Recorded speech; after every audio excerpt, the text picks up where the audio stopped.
Three, two, one. Welcome to the Buckhouse podcast. I'm one of your hosts, Benjamin Buckhouse, alongside Johnathan Buckhouse right over there. We are two brothers that just get together once a week and go ahead and talk about our hobbies, our interests, what's going on in our lives. We don't talk otherwise, so this is just a time for us to catch up, a time for you guys to listen. We love talking about all things, everything, so we are super excited for you guys to be here for episode 29. 29, that feels good, and we're almost like, I don't know, we're just killing it. I'm super excited. I hope you guys are enjoying your time here at the Buckhouse podcast. With that being said, bro, I want to jump into your video of the like raw snowboarding video that you had, because I loved it. I mean, I wish I could be like, oh, I came up with that. But someone else totally came up with that idea first. And I was like, oh, I'm copying that. But yeah, you've seen, it went viral. I guess I'm probably a little late to the trend, but people were raw dogging airplane flights or whatever, where they would be like I just raw dogged a 6-hour flight to LA or whatever, no headphones, no TV, no talking, and they just like sit still like. And so the video Ben's talking about is I went and put on all my snowboard gear and went outside and like slid down the mountain or my backyard with no snow, and I put like just raw dog snowboarding, and I had me like hopping on a rail, literally snowboarding dirt and things, and it was like Captain said, just raw dog snowboarding, no headphones, no talking, no friends, no snow. And it did good. I thought it might do a little better, but it's fine. It didn't have to.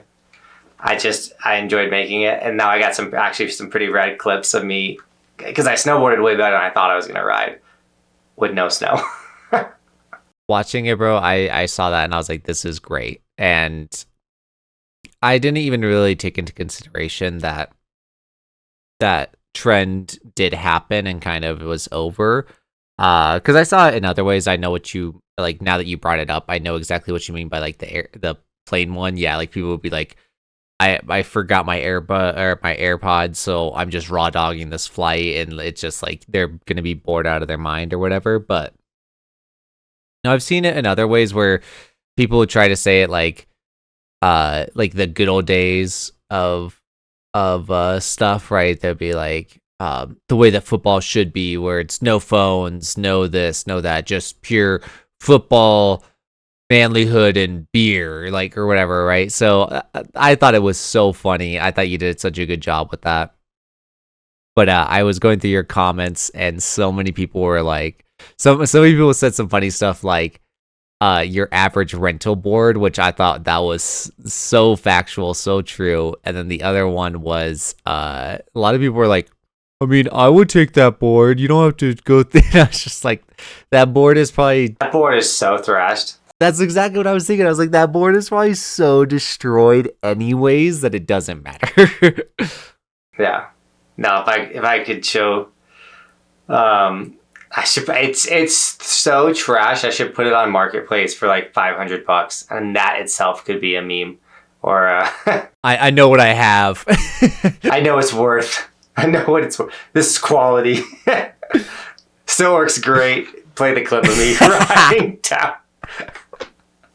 No, it's funny because like a post like that will get the funniest comments, and so I'll be like replying to them or reading them, and Bobby will be like, who are you smirking at? And I'm like, funny people.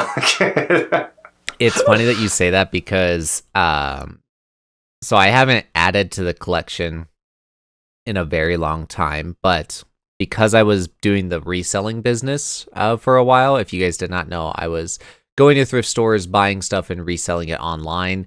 That's something that that our older brother Tyler taught me how to do, and it's kind of like a family thing. My sister has done it as well. I was doing it for a full-time job for a while, and I've made some money doing it. Yeah, like we all have done it, and because of that, I would scroll through Facebook quite a bit, the marketplace, and I started collecting just the most ridiculous Facebook posts I've ever seen. Like just outright ridiculous things where it'd be stuff like somebody's taking a picture of a TV and in the reflection you see them and they're like shirtless and it's a guy usually, but it's like I've seen that just naturally on Facebook Marketplace, so I've taken pictures of that. I could try to find a couple more. They're on my phone.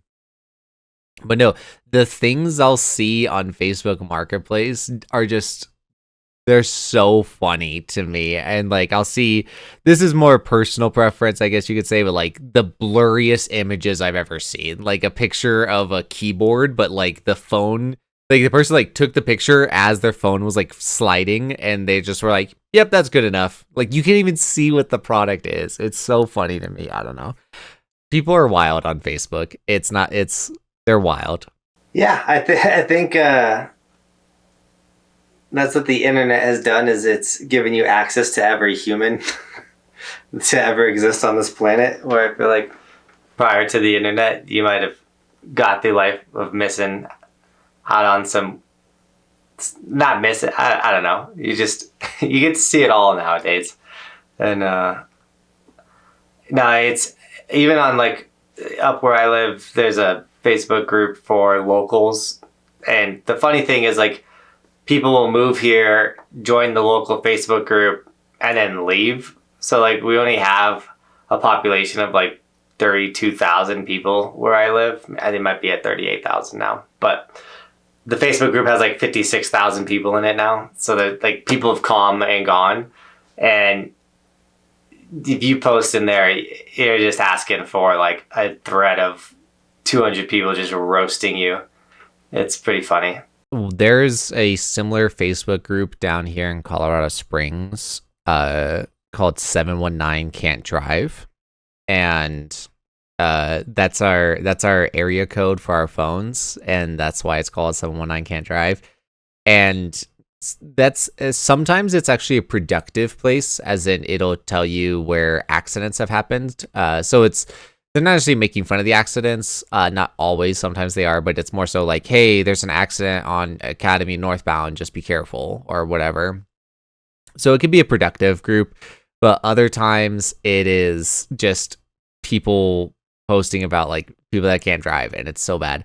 There was a post though that did bother me. If you guys did not know, 2 episodes ago we talked about this. I will have the link in the top left corner up or top right corner up there. But it's I'm the angry native. I'm the native to Colorado that gets upset about the transplants. And there was this lady that literally was in the chat. She was ridiculous. She was claiming she's from like New York or something, and she was like, all you natives hating on us, you don't even know, blah blah. And she started making the craziest claims of like, my husband pays more in taxes than you have in your entire lifetime. She was such an entitled person in the chat, and I was Kirsty had to show it to me, and I was like, this is ridiculous. And the comments on it were just destroying her. It was so funny to read. I don't remember all of them, but it was so funny. People are wild on the internet. People are wild. The fault. I mean, we talk about it often with just hate comments and things, but the false confidence, like this screen gives people, the like I'm gonna say whatever I want because of this screen, and I'm gonna embellish and all this type of stuff. It's like, ugh. Boy, just people be like, I'm gonna clap back so hard. Yeah, the internet and screens is like literally it's like the best analogy I could give it is it's like those dogs. Sorry, 1 second. It's those dogs that bark at each other so hard. They bark, bark, bark, bark, and as soon as they're right next to each other, they just like smell each other for a second and then they're done. Like that's literally the internet. People just yell at each other constantly and just talk so much crap to each other. But if they were ever face to face, they'll never say anything. They'll never say anything. I get that all the time. I get people talking trash to me all the time, and then all of a sudden they finally see me in person and they're just they point or they whisper or something. I've actually like at least 6 times someone's like, "I better not catch you at Mammoth. You ain't gonna want to. If I see you on the slope, like I don't care. I'm hitting you." And, like literally physically threatening me. And I'm like, dude, it's snowboarding, man. I don't understand how people can take stuff so personally like that. Like you're saying, it's snowboarding, and it's also like, what are you doing that really bothers them that much? I don't understand how people can go to the extreme like that. I don't know. I mean, I more think of like, okay, you're that mad at me. Like, what about like other things on the internet or people? Like, are you getting in fights all the time? Because like my stuff's so mellow. Like, but people are goofy. It's almost as goofy as Devontae Adams becoming a Jet. So if you guys don't know, we really are into football family, and Green Bay Packer fans.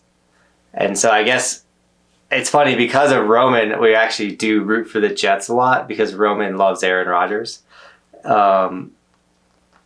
But it's time context, the Jets just lost to the Bills, but like Jets were doing pretty good that whole game. And Aaron Rodgers threw another Hail Mary, and we're like, "Oh, dude, it's like Aaron Rodgers of old, like checking Hail Marys." And like that, and then the Jets lose the game, and I'm like, dude, Aaron Rodgers is still breaking my heart. He's not even on my team anymore, man. I'm pissed. I'm the opposite. Now I understand Roman if he's a Aaron Rodgers fan, and it's not that I'm not an Aaron Rodgers fan, but naturally, if a player leaves the Packers, I don't wish ill will on them. I do not want them to get injured. I don't want them to have a bad career, but I don't want to see them do well. If that, like, because it's like if you're leaving the Packers, like I don't want you to go and win Super Bowls. Like that's heartbreaking to me. So seeing Rodgers not perform that great is okay with me. But seeing him throw another Hail Mary, I'd hate to be your ex-girlfriend, man. That hurts. No, it's different. No. It's purely sports related. It's purely sports related. When it comes to, I'm joking. Ben's just out here wishing ill will. No. I don't wish ill will. Like I said, like when Rodgers got hurt last year and like was out for the season, I wasn't happy about that. Like I don't want that. But it like seeing them lose to the Bills, it was like I'm okay with that. Like. I'm okay with that. I mean, yeah, nothing would have been worse than Brett Favre winning a Super Bowl with the Vikings. I would have been like so irritated about that. No, exactly, because if we're being honest, the Packers have been blessed with such great quarterbacks, but from our great quarterbacks, we've gone to the Super Bowl 3 times and won twice. Like, that's not great statistics. That good? Yeah, like that's not great statistics for how great of quarterbacks we had. Like Aaron Rodgers is one of the most talented quarterbacks to ever play the game, and that's just factual. I'm sorry, I'm sitting here saying I don't want the guy to do well. Like I'm not biased. Like he's so talented. His QBR is amazing. His accuracy is amazing. He's a very talented quarterback, and he just proved it again. Hail Mary rate is insane. He just proved it again last weekend with another Hail Mary. Like he is so talented, and so if he could only take us to one Super Bowl, and then all of a sudden he goes to the Jets and they go to the Super Bowl like 3 times, I would be so mad. You're like, I would be so mad because why couldn't you do that for us? No, I mean, and then we're blessed because we got Jordan Love, who's turning out to be a pretty solid quarterback. And the way I look at it, and I would probably, people might get mad about me saying this, but I enjoy that we have such good seasons due to having like, and then if we lose in the playoffs, that's fine. I would hate to just not be good, period, because like at least we're getting a fun regular season where we're winning the majority of the games. We're in most games. I couldn't imagine being one of the teams that just loses all the time. Like that'd be brutal. No, we had that small taste of it. It was Rodgers is second. Well, Rodgers got knocked out for a season, and Brett Huntley came in, and we had a solid team, but he was such a bad backup, and that was a brutal season. wasn't it Rodgers' second to last season? We went we did not do all. I don't remember our record, but we didn't make the playoffs, and like Rodgers only had like one bad season, and we didn't make the playoffs. I was just gonna say with that, it's like that was one of the first tastes we had of like what a bad season is like, and I remember hating it. And so I know exactly what you mean of like, no offense, but I could not imagine being a Broncos fan. I could not imagine being a Broncos fan, just like year after year, just having bad seasons, and like that's just the reality. Like, no, that sucks. That sucks. I feel so bad for you guys, and I'm very thankful that we do have a good franchise and we make it to the playoffs more often than not, and I'm very thankful for that. But no, I just meant more of if you have what's known as like the most talented quarterback to ever play the game and you don't make the playoffs or the Super Bowl, like that's that's saying a lot. That's all I mean by that. Well, and the funny thing with Aaron Rodgers, because he will go down as like first ballot Hall of Famer, dude's gonna end his career, and everyone's like, he was such a great Packer, but I truly believe this Jets career is gonna be like enough, almost like Michael Jordan coming back to the NBA style, where it's like, oh yeah, we don't talk about the fact that he went to the Jets, like, because that was so bad. And it's funny because he's drafted like all of the Green Bay Packers old players, like Davante Adams just went to the Jets, and Davante Adams and Aaron Rodgers were like on point when they were Packers, like unstoppable. And then Davante Adams left and became he went from being the number one receiver in the NFL to a nobody because he left playing with Rodgers. Will they find that same success with the Jets? They'll probably find something similar, but like that's not gonna, like, Davante going to the Jets isn't gonna fix the Jets. So I don't know. I think if they don't make the playoffs or start making some noise and killing it a little bit, then they're gonna be like the laughing stock. Like Aaron Rodgers' time as a Jet is just gonna be this huge joke in his career because it's going so bad. I 100% agree, bro. I 100% agree. And so many people, I feel like, are sleeping on how important an offensive line is. And I know that sounds crazy to say, but like the offensive line is literally what protects your quarterback and creates yardage for your running back. But like, dude, it literally is.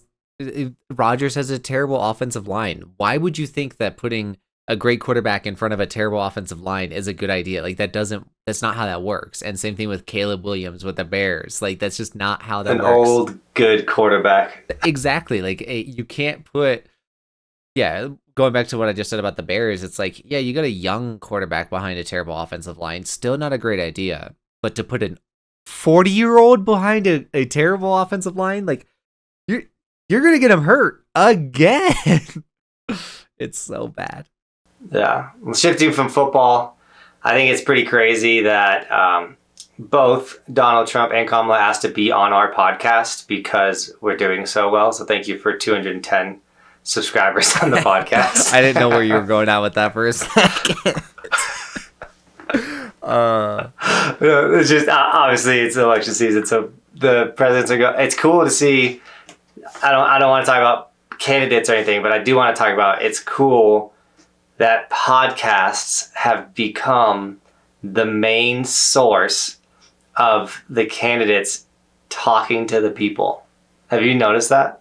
I have noticed it, and I think that it is both good and bad, and I'll explain that in a second, but I do think it is good, and I think that one reason why it is good is because it's out of the media's control, and I think we've touched on it, and I don't want to sound like a conspiracy theorist, but legacy media, so basically the news channels and general, it's the fakest thing on the planet, guys. It's so fake. I've been in the news multiple times personally.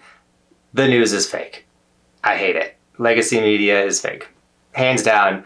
I don't think anyone our age believes in.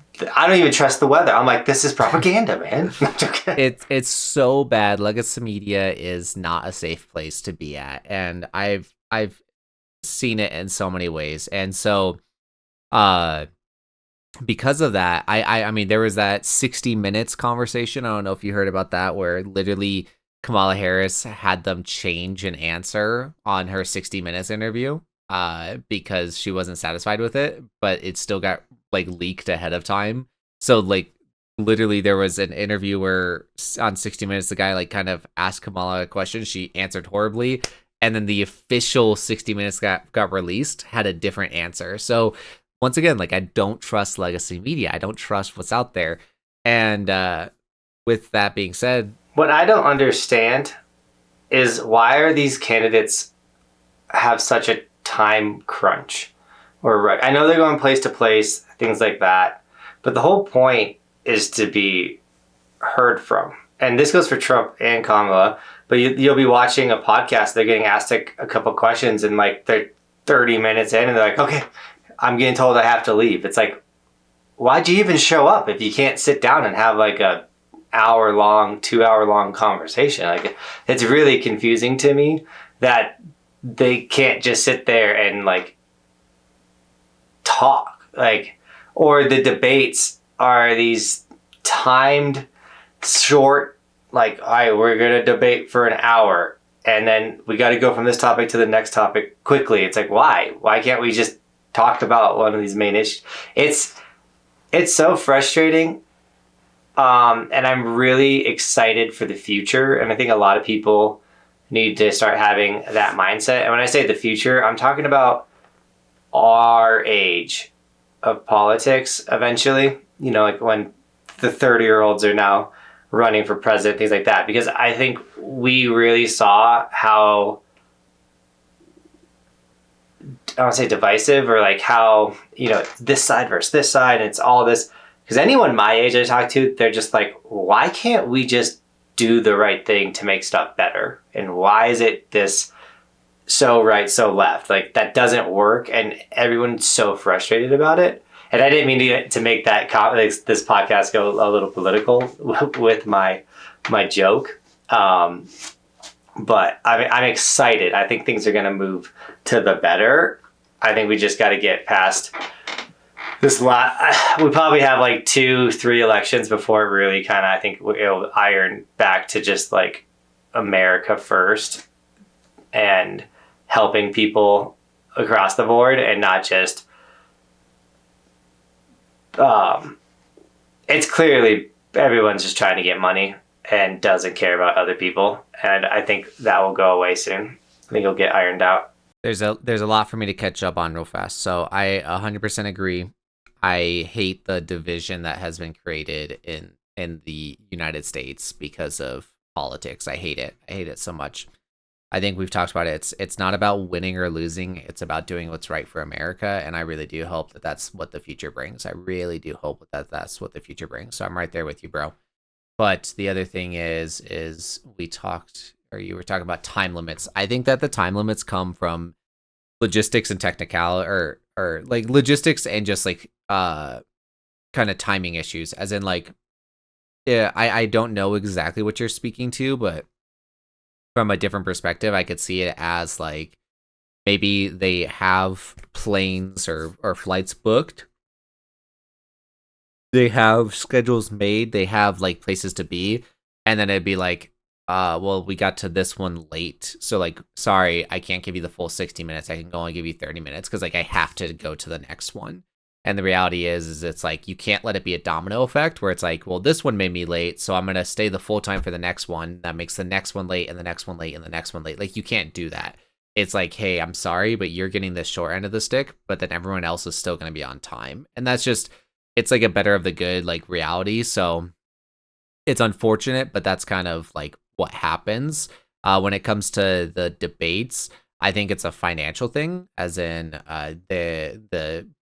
they're allocating an hour long thing with like pretty much no ads, no commercials. They're not really making money around this. It's purely just a political thing. So they're investing a lot of money into it, not to get a lot in return. So I think that that's a partial reason why they're limited on time and everything.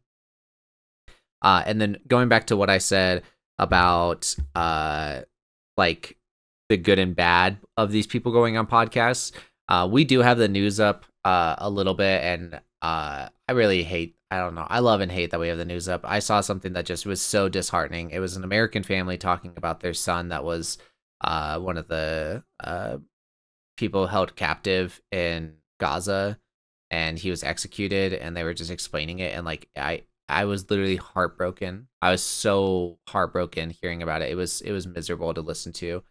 And so, like I said, I like love and hate that we have the news on, but on it, I hear them talking so much crap about like Trump being on certain podcasts because he's just feeding into the younger male generation and like taking advantage of them. Like, I don't know. It's funny how, once again, the legacy news will shift a mindset or say something to try to make something seem bad. But it's like, just because this person's going on a podcast just to talk with people, it doesn't mean that, like, I don't know. It's crazy. It's crazy. It's almost as crazy as today's sticker shout out. So YouTube now does 3-minute shorts. And I posted my first 3-minute short, but I posted like a regular YouTube video, and I was like, what the heck? And I looked into it, and they're like, you can now on October 15th post 3-minute shorts. But like, nothing's set up for it yet. It's just, we're going to count it as a short, and then eventually it'll be built into the shorts. Like, they have nothing done for it yet. So I'm like irritated because I posted this short that posted as a video, did terrible. I'm just like, ugh. I think sometimes you can be too early to something. And the long form shorts was an example of that. I think that long form shorts, like 3-minute shorts, is both good and bad. But I'm curious. I did not know that was happening, and it sounds like it's not really happening. It sounds like it's still in the works. But no, I think we talked about it in the past of like, it is frustrating that like Instagram and TikTok, you can post much longer videos. On TikTok, you could literally post like an hour or something. But if you're making a video that you want to post on all 3 platforms, it's like you're limited because of YouTube. It has to be under a minute because of YouTube. So I know what you mean by that, but I know why that might seem like a positive, but I think that that's a benefit of YouTube is like, it really is. They're called shorts. You have a minute. That's your short. And then if you want to post anything longer, just make a long form video. You know, like, I think that's something cool about YouTube. But yeah, so now they're going to go up to 3 minutes, which I'm excited for. I really feel like that's when the money for shorts is really going to kick in. I think YouTube's going to find the right way to run ads via short form content. And I wanted to be an early adopter of it. I literally on day 1, I posted a vertical short thing, and it just was a disaster. So like, I wish they'd just roll things out. Like, they could have totally have dropped the fact that if a video is over a minute, it goes into this category of a long short, and all these things without announcing to all their creators that go do it on I knew about it because like on my YouTube Studio page, you know, it was like long form shorts, like start posting on October 15th. Like, they wanted you to do it. I go to do it, and it pumped out like a YouTube video. It never even made it in the shorts feed. It did terrible too. So it's like, I can't handle this. So, but I liked the long form short that I made. I put it on Instagram and TikTok. It was like 2 minutes and 20 seconds. That also bombed. And so I don't think those long form videos will do well until it's like legitimately the winter. Sorry, I was trying to find that video that you were talking about. The long form short. Yeah. I can send it to you. No, I found it. And basically, I took one of my vlogs and I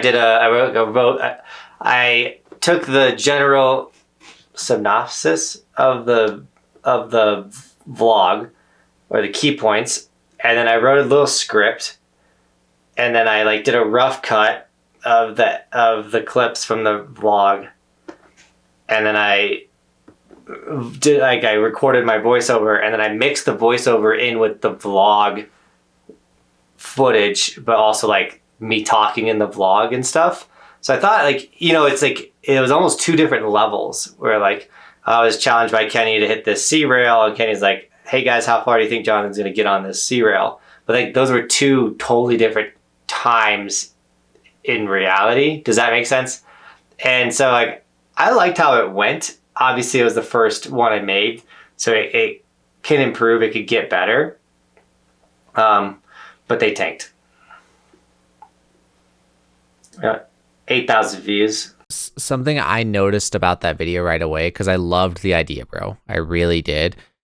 And this is just something I've learned through my time in editing and stuff, is your microphone, not quality, but like you could clearly tell the difference between the voiceover and what was being said in like the vlog.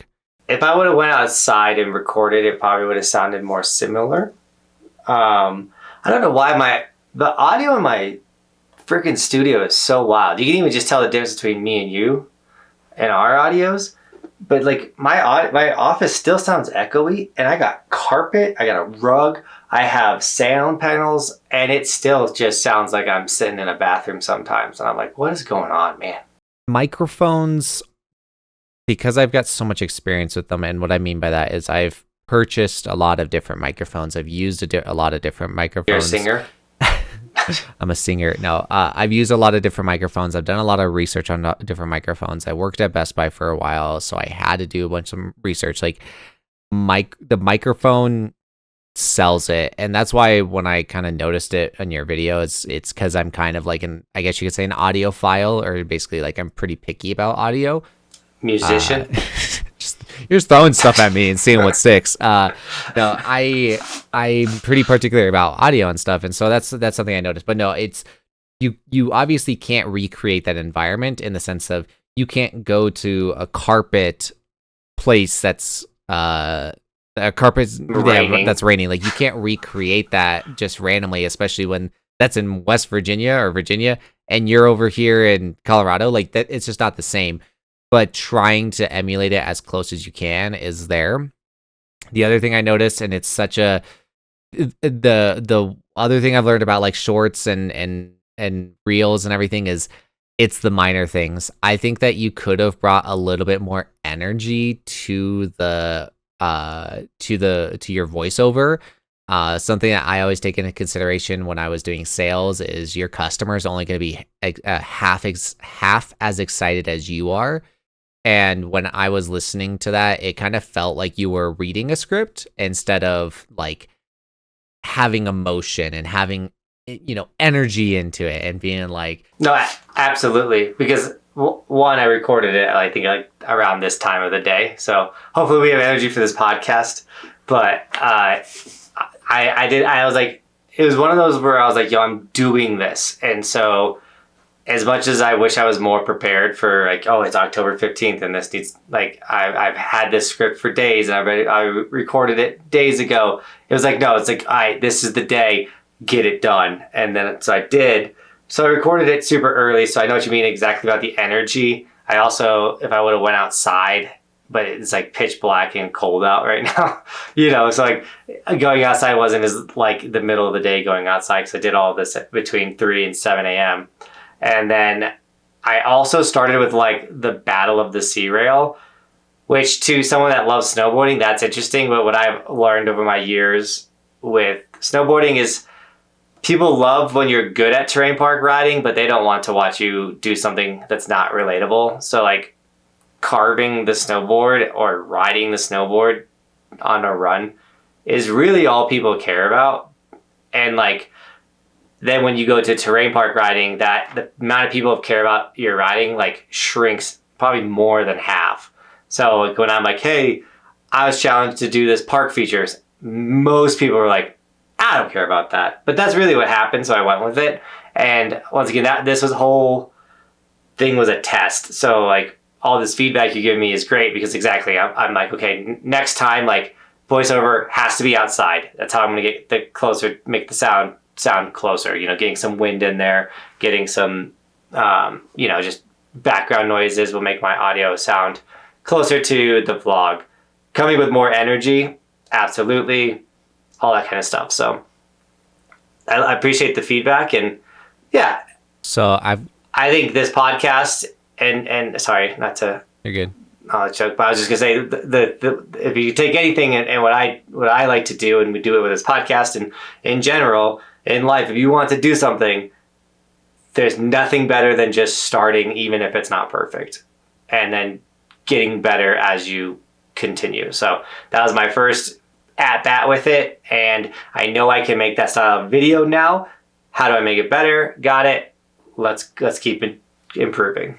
Love that, bro. I love that, and I know I'm happy for that. I'm not trying to sound like a hater. I'm really just trying to be constructive here. And there's one more piece I would. You hater. There's one more piece that I'd suggest, and it was when I was doing research on shorts and stuff. The top person that makes shorts, she suggested that your terminology needs to be essentially understandable to a third grade level of terminology. So you don't use big words.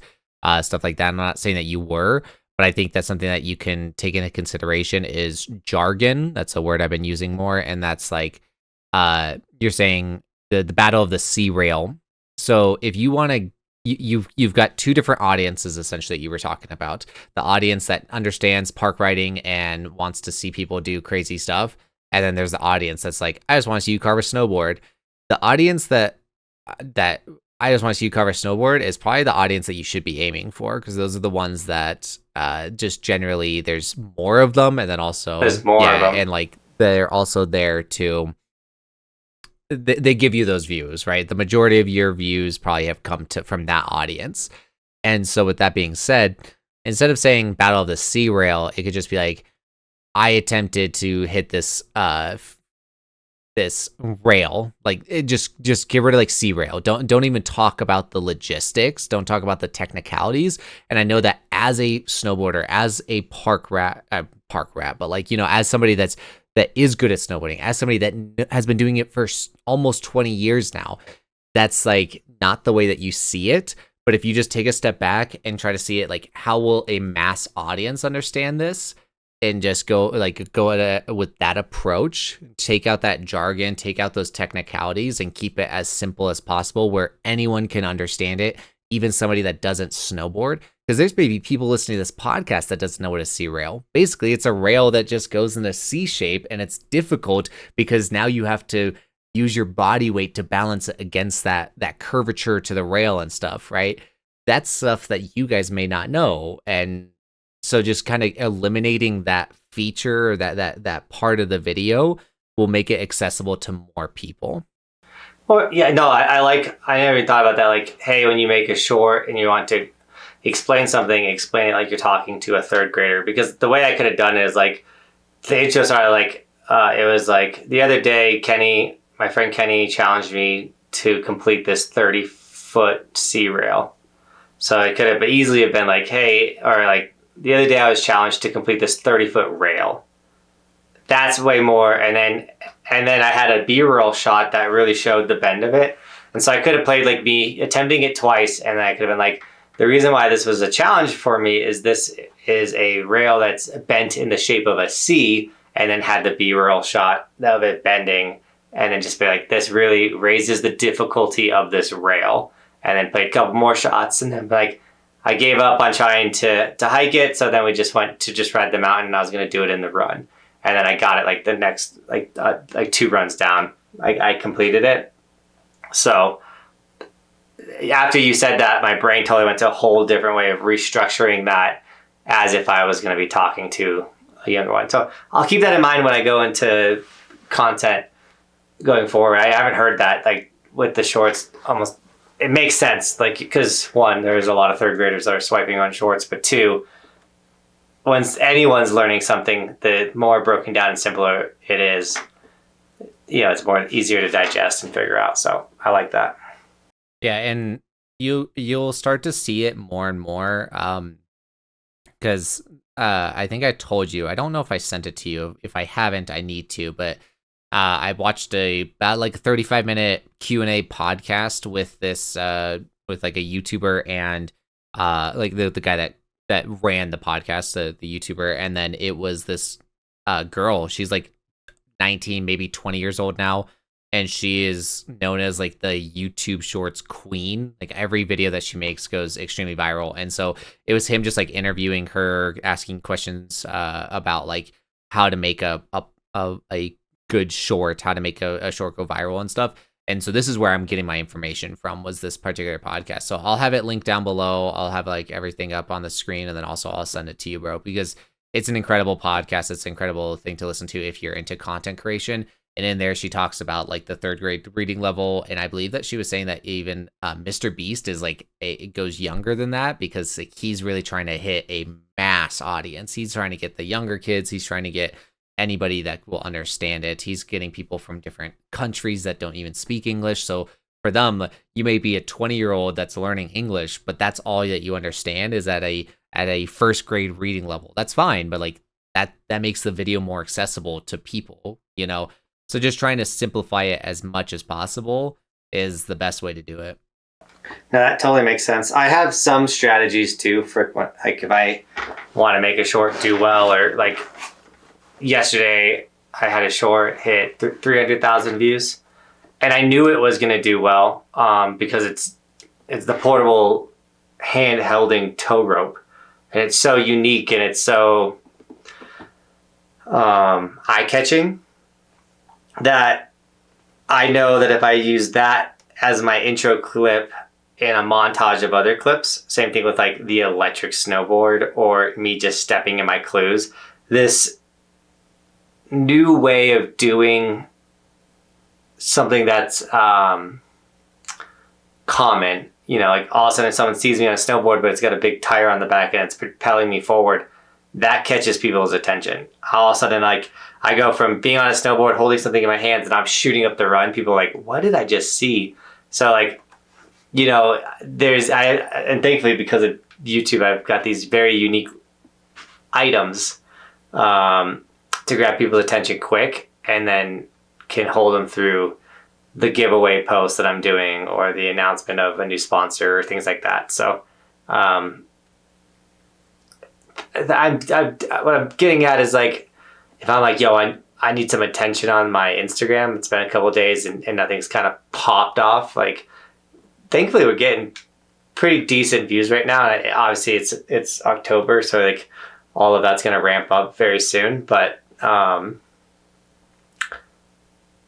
you know, the way, just for anyone out there, if you have a video or something that you know does well, don't do it every single day. But I'll reach back to these older videos that I've made that I know do well occasionally. So I'll do like a week of just posting new things and trying new things. And I'm like, okay, let's get some energy. Post an older piece of content that I know is going to do very well again and spark life back into the channel. And then you do that. And then you're like, okay, sick. And then you go back to just trying the other things. Is that making sense? I think that's a great idea. I really do. Like staying relevant is essentially what you're going with, is trying to post stuff that is going to keep your channel relevant. Not saying that you're irrelevant, but like, yeah, something that's going to get their attention, something that's going to keep the algorithm thinking that, you know, this is healthy, this is a healthy channel. People want to see my videos. Want to see your videos. Yeah. It's a really good strategy. I love that for you, bro. And I have noticed that some of your videos are popping off, and one that, it's not that I wasn't expecting it, but I was really like happy that it was doing well, was and I love your setup for it. It's where you like take the camera, your Insta360, and like put it in your mouth, and then you go and do a run. Like I love that. They got 1 million views. Yeah, they got 1 million views. But people, go ahead. Which is huge for a spot, because obviously if I'm showing off the Insta360, that's a sponsored video. And to have a sponsored piece of content hit 1 million views is so important, because even if it didn't really translate to sales, I think I sold 2 cameras from that video, which honestly is still really good. But because my Insta360 contract ends after this winter, and I've already been talking with them about like, yo, I want to obviously renew this contract. I love Insta360.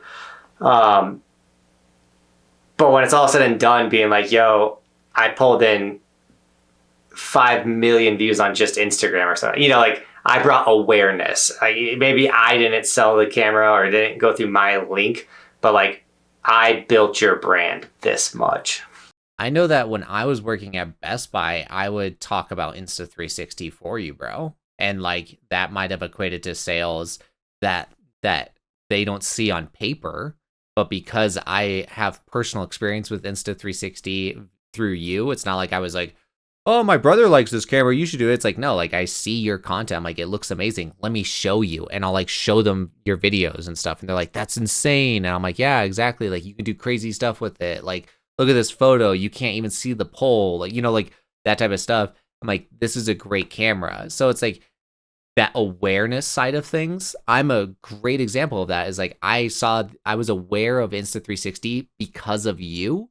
And then that brought sales. So yeah, like I think you're 100% right. Sure, on paper, you may have only sold 2 cameras, but that doesn't mean that people didn't go to Best Buy and buy that camera.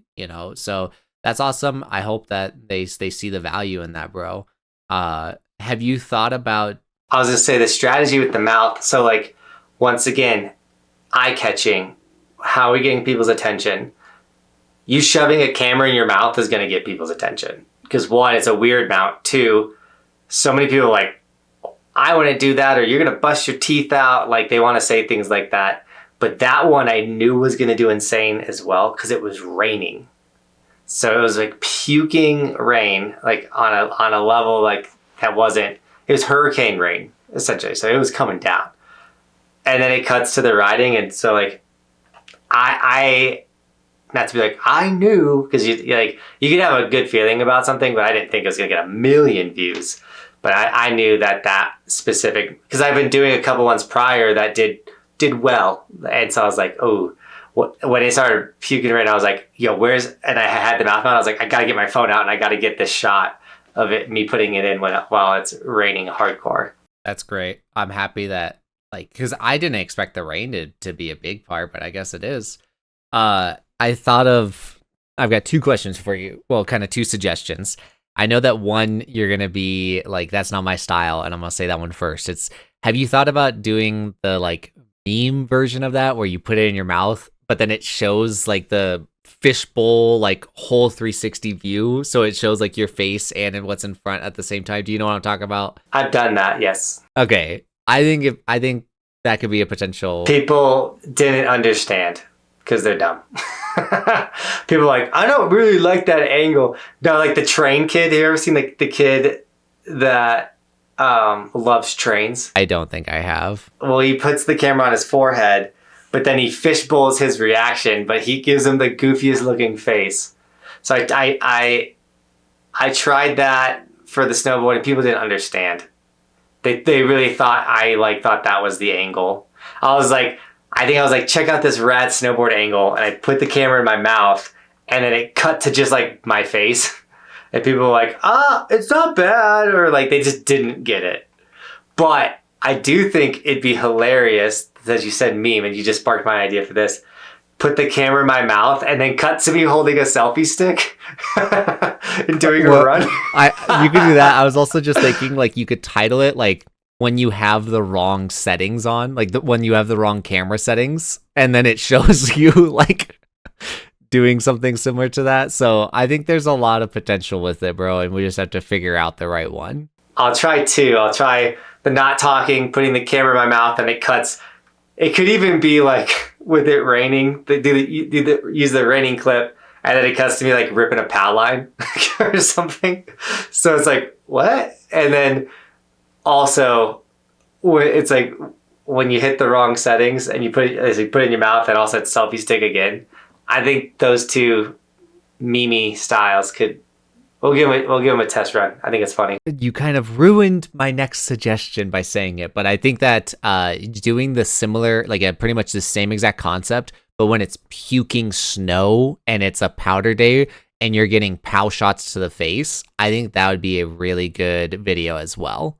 That was exactly where I was going. And I could do that like sometimes the best snow is only for like a moment long and it's not even on a POW day. Like you get those really thick, huge snowflakes. So next time I'm in snow like that in general, I just need to run out and get that shot with the camera. And then I can cut to any powder day where if I do it with POV. So Yeah, I see what you're saying, bro. Well, I'm just thinking from personal experience, like getting the POW shots to the face, like you can't see anything. Like that's an angle that you can get with that camera. I mean, yeah, you can get with other cameras, but more so like with the structure to the video that we're talking about of putting the camera in your mouth and then it showing that, like it's just a different feel because you really are getting snow thrown into your mouth and stuff. And like that's exactly what the camera would be showing. So I think there's a lot of potential with it.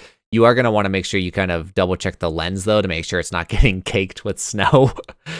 As weird as this sounds, a lot of it depends on the temperature and the quality of snow. If it's very cold and the snow is very fresh and light, it's not going to cake, if that makes sense. So you can spray and the snow will hit the lens and you'll be okay. But if it's like warmer or if the snow is like a little heavier, it's going to like just stick to the lens. So there is a special time frame where it's like, okay, this is snow that I can like bury myself in and come out and still be getting a good shot. But also what I learned with the rain too is like people have somewhat of a tolerance for the water specks if they understand the moment. So if you translate the moment well enough, they're gonna be okay with it. I agree. I struggle with that type of stuff.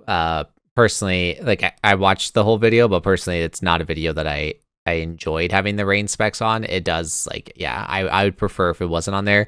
I know that there's certain moments though where it's like you have to, like if you did an insane trick or you did insane this or like something happened and there's rain specs on it, like that's out of your control. You can't do anything about that. So it is what it is. But if it adds to the effect and if it proves my theory wrong and you get a million views on it, I'm here for it, you know, like I'm here for it. But personally, I'm not a rain spec kind of guy. You know what other video is doing very well that is a brand new piece of content is Clue Snowboarding, my binding sponsor, created a disc plate that you can put an air tag in it, which is really cool. So if someone steals your snowboard or you lose your snowboard, you can find it. The amount of hate that got was insane. I mean, it's like 500,000 views. Majority comments are hate. How would you hate on that? It's literally like it's a cool feature that you don't have to get. Like it's optional, but it just makes it to where, yeah, like if somebody there's multiple uses for it because there's if somebody steals your snowboard, you're able to locate it. Then the other one is, let's say we're like terrible situation that has happened. You put it on the ski rack, you forget to lock the ski rack, you don't close it down hard enough or whatever. You start driving, the snowboard falls off, it goes backwards. You can find it now. I didn't even think about that. Yeah, I have lost my snowboard off the roof of my car because I forgot to close the rack. Or you set down your board and you just forgot where you put it. This is probably more for someone that likes to drink on the mountain. Or I just experienced it. I put an air tag in my travel bag, but if you have an air tag in your snowboard, and then you have your snowboard in your snowboard bag, and then all of a sudden your snowboard bag gets lost. The big reason why I was able to get my snowboard bag back in Virginia is because I had an air tag and I knew where my bag was. Bro, I'm thinking of a video, and I don't know if we're gonna have enough time to talk about it on this podcast, but like you could, for a video of this, you could essentially talk about everything that you just talked about. Be like, I've been snowboarding for this many years. I've had this many problems. And you're like, I've driven off with my snowboard on. Here's the solution. Yeah, exactly. I've driven off without my snowboard strapped in, and you can like show the video of you like speeding off and the snowboard like falling off or something. I don't know. Like there's I'll talk with you about this maybe on the next podcast. But there's a lot of ideas, isn't it? I like it. Yeah, like how to solve these snowboard problems could be the title. And I could talk about like Daniel, the guy that was filming for me for 2 years, his snowboard got stolen from Keystone. And then other people's stuff gets stolen from Keystone. I had the airline lose my bag. Misplacing your board or someone taking your snowboard thinking it's their rental.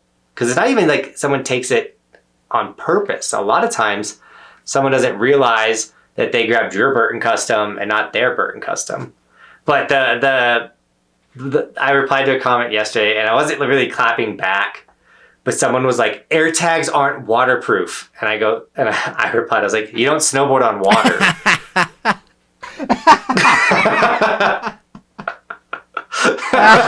You're so mean. Well, you're not swimming with it. Like, yeah, don't go swimming with your air tag.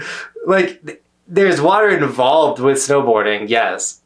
But, like, you're not submerging your snowboard in water. I didn't know you were surfing with your snowboard. I didn't know we were surfing. You're so mean. Your reaction alone makes me feel so good with that reply.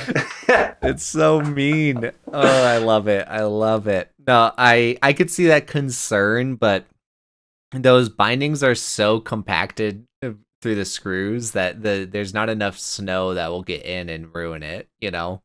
It's funny, but yeah, and other people are like, yeah, that air tag's not going to work at negative 15 degrees. And I'm like, I don't want to be snowboarding at that time frame. So once again, that's just another thing that's like not an issue for me.